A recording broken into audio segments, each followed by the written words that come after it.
Welcome, ladies. I'm Aravero here as always, and here is my build on the Zedwork server, which I probably didn't mention before, goes by the name Vagabond Gate. Anyway, here is the bridge that we've been working on. We have a nice straight way of going from over there to over there, as was the intended goal, and in the middle there, for at least a short-term cure, we have this higher bit, which allows me to just jump up on that leaf and jump onto the ladder there, and to get to my portal, which is good enough for now. One of my subscribers suggested that I should do a base tour, so that you guys could have some context, rather than just the kind of what we're working on right now. And I thought that was a good idea. And so that's why you had for the introduction, we had that little clip overhead view at the beginning of the video. And now I'm going to cut to another clip which shows off a little bit more of the base.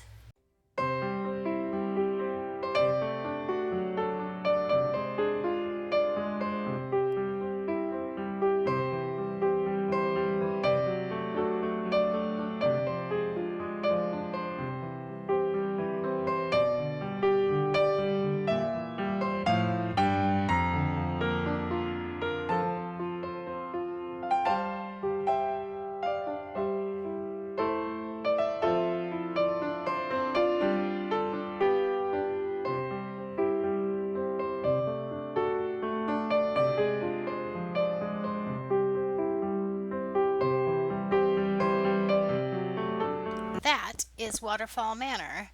That is just part of the build here at Vagabond Gate, but it is one of the most detailed parts, and I'm very proud of that because it's a nice build, and I've got it all decorated inside and out. So I hope you'll indulge me and let me give you a more more detailed tour of this particular build. Okay.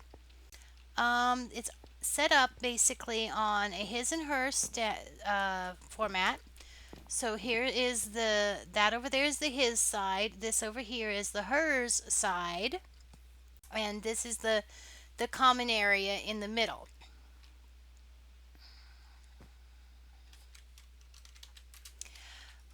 So anyway, we have over here a piano parlor where the Lady Magrathea would entertain her guests. And if we go up these stairs, we can find our way to Lady Magrathea's private suite, which has, its own little fireplace there, and this lovely little lady sitting area with this wonderful view of the ocean and also some of the Vagabond Gate build. We have down here her private bedroom, which has, of course, a lovely bedstand and lots and lots and lots of storage for the lady. Then upstairs of the formal dining hall we saw at the beginning, this is the we could call it a war room. The Lord Abenthi, he is into trading. So these are kind of like maps of the regions that he does trade in. And this is a room where he would meet with his ship captains and his other agents that work with him in his purchasing and acquisitions. And so then up here we have the Lord Abenthi's private chamber. Again, he's got his fireplace. There's another little work desk here.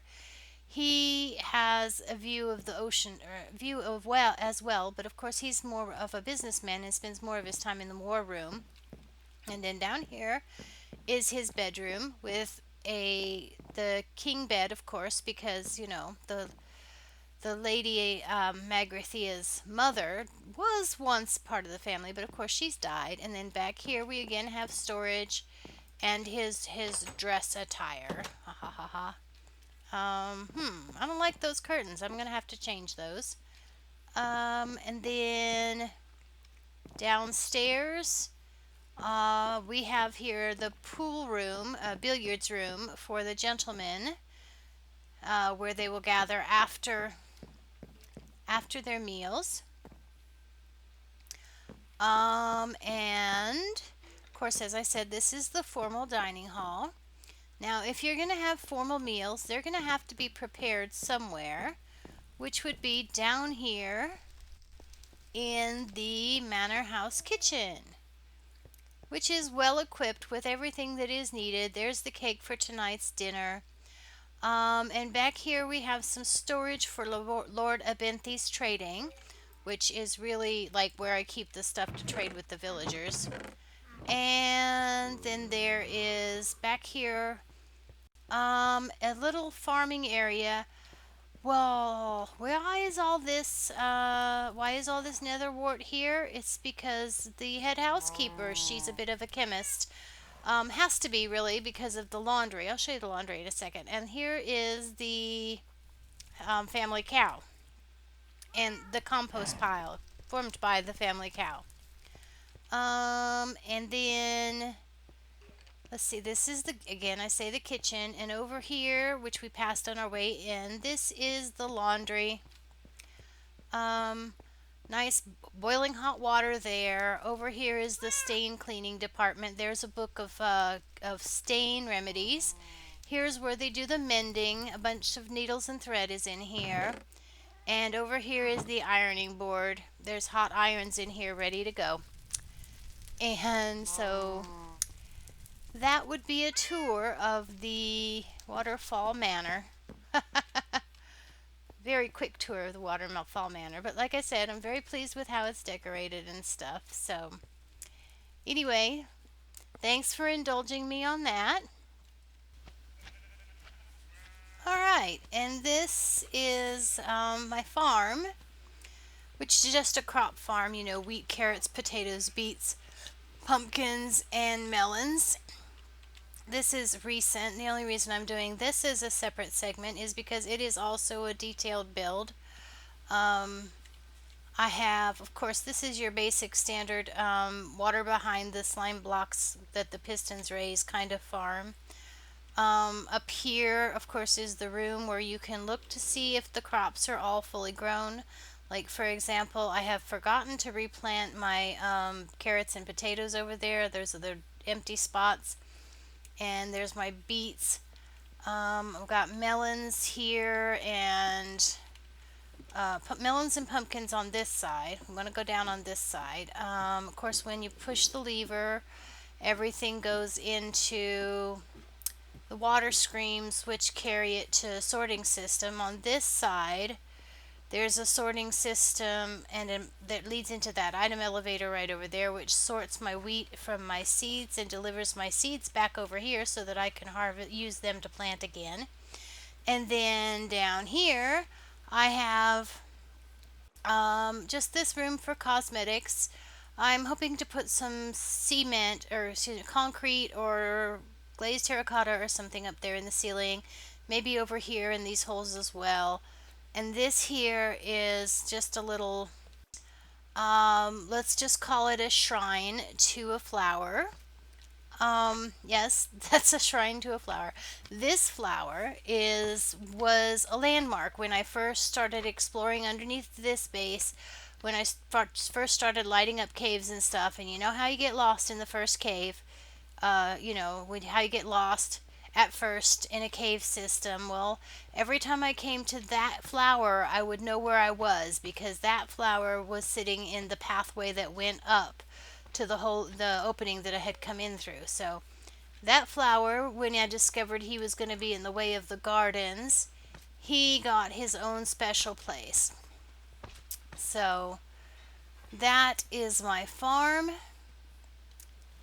And over here you have a view of my ravine tree farm. Oh, this is a bad level. This is the birch. I have it cleared out right now because I need to shove back the walls. But I have 4 levels in there. 1 level for each of the shorter varieties of trees. And yeah, so there's the farm. Well, I hope you all enjoyed that tour of Vagabond Gate here. And we'll get back to some building in the next episode. In fact, I've already started there. Of course, you didn't want to watch that because that was just me stacking blocks. And I've got a lot more nether brick to be smelting between now and the next episode. So, doodle doo, toodaloo.